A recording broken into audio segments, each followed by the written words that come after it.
Okay, now we're going to go ahead and level the coach out, and that starts with a lever over here for your suspension air. The reason for lowering the suspension air is to get your step closer to the ground, and the coach will be more stable.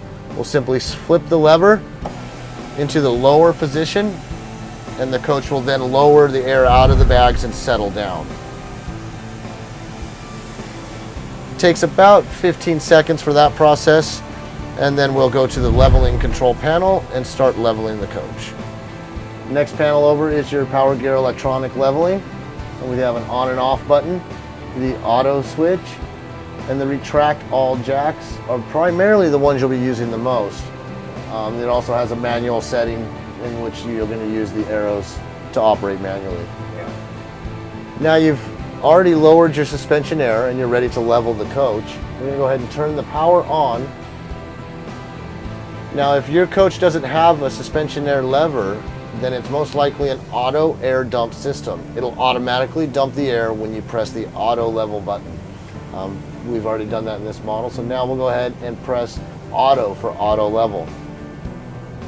Okay, the button will come on, it'll start processing and start operating. During that process, you do not want to interrupt power to the system by turning the key off, and you also don't want to have the kids jumping around. It won't level itself correctly. Also, if you are parked in an area where it's not a good angle, or it's called an excess slope, you will need to turn on the manual switch and lower the jacks in the manual position.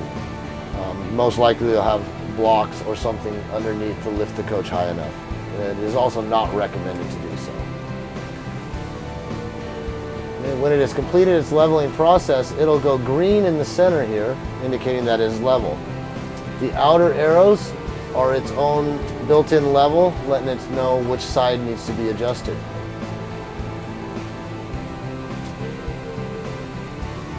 And it has completed its leveling process. It is level. At that point, we go ahead and turn off the power to the panel. Next one will be your slide room control for the front slide rooms. And it has two switches, one for driver side or passenger side, and a second switch for either in or out.